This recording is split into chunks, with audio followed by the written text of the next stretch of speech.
Pavla Vangro from Have Strategy Consulting again, and we help you build raving fan employees so that you can build raving fan customers.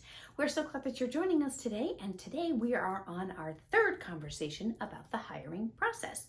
So just a quick recap, our previous two conversations were about the job descriptions, how to write them really, really well so that they say exactly what you need them to say, talk to your ideal candidate, and help to narrow down that candidate pool and who applies. The second one was how to review those resumes and narrow it down further to the people that you actually want to interview.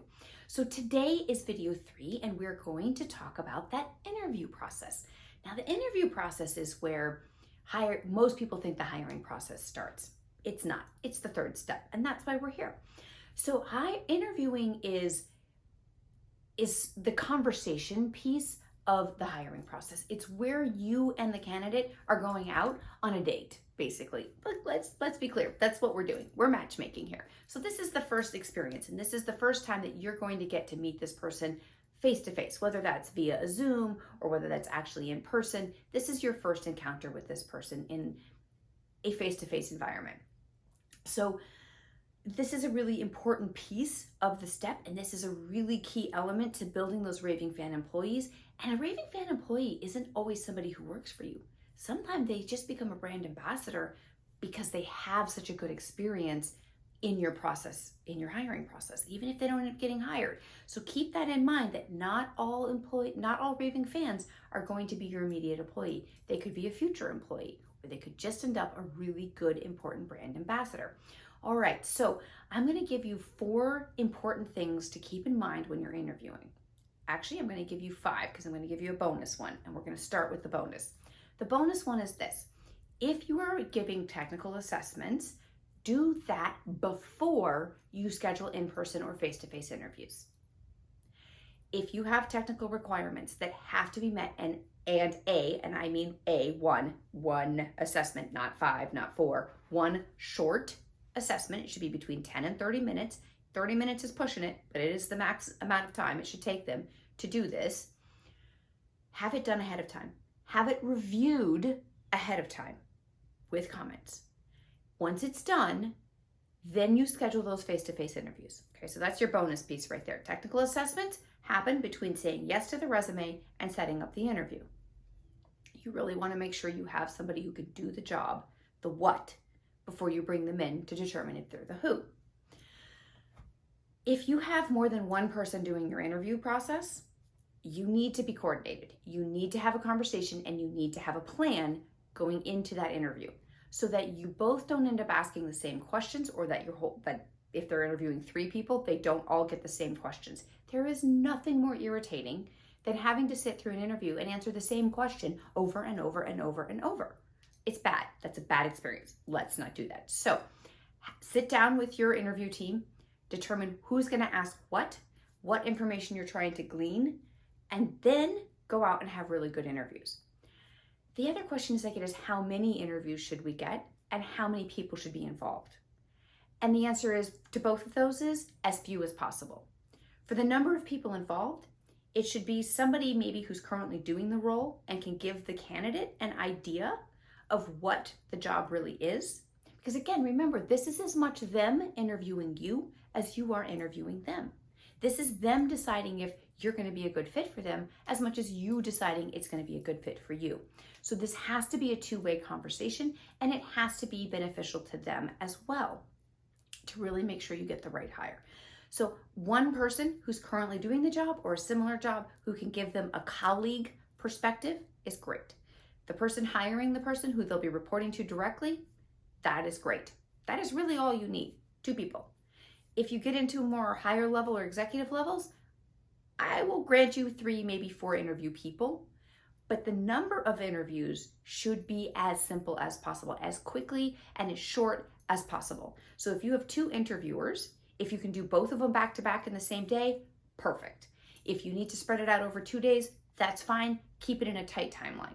If you have more than that, there's a problem. I'm serious. Not everybody needs to talk to this person.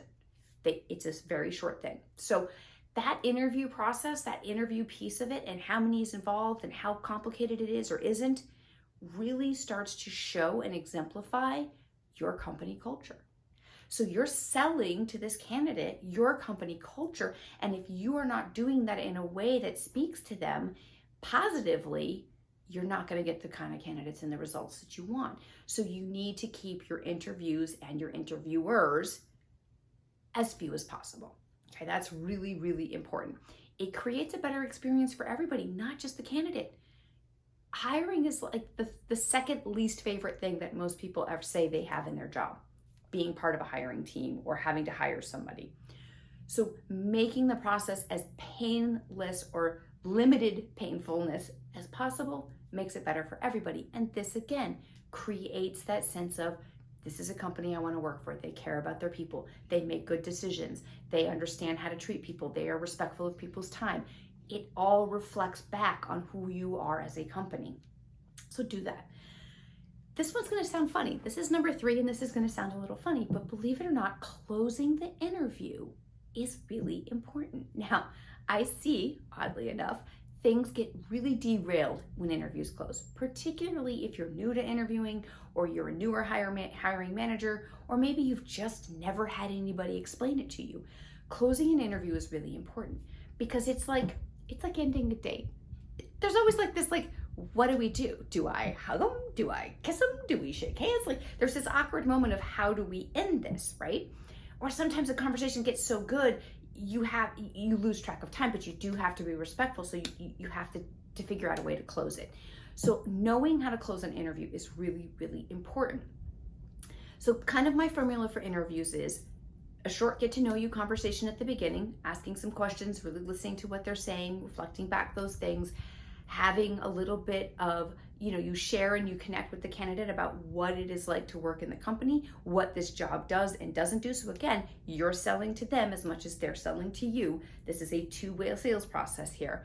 Okay, you're not just interviewing them, they're interviewing you. So you are sharing as much as you're asking questions. If they don't have a lot of questions, ask them some things that might help them to answer, to get to a question. So for example, if they're not really sure what to ask, and this happens particularly in people who've either been out of the job market for a while or people who are newer to the job market, the job world, they don't always know what questions to ask. And so being mindful of that and being intentional when you offer information, are there any things you would like to know about our company? Let me tell you about a couple of things that we find challenging here sometimes. Or let me give you a story of what it's like when things really get messy, or we have a really big project and a really tight deadline. This is how this thing happened. So these are sorts of things that you need to be prepared to talk about, because I'm telling you right now, most job seekers out there are really savvy and they're going to ask you some hard questions. So be ready for them. Be ready to talk about and be honest and transparent about what's good and what's not. So just being, really good. So ask them some questions, get to know them, to cover the things that you need to cover, have a conversation. You're building rapport, you're building a relationship, because even if you don't hire them right now, they could be a future employee, or they could be somebody that you need to know at your next company. So again, build that rapport, build the relationship, be a human being, and be good about it. And then in the conversation with, this was great, conversation is now over, and here are the next steps in the process. Here is what to expect from us, and then follow through with that. So if you are telling a candidate the next step is going to be, you're going to interview with this person, and then we're going to sit down and review everything, and then we'll let you know in X number of days what our decision is. Make sure you continue to keep in touch and follow up with them, and that you follow that process, but let them know what to expect. So that's how you close an interview. And then if there's more than one person doing the interviews, collect it. And even if there's only one, go and have a conversation, collect all the feedback. So make sure that you're capturing what you are hearing in the interviews and what these people are saying. And then sit down as a team and have a conversation about it. What was your concerns? What were the things you really liked? What were your hesitations?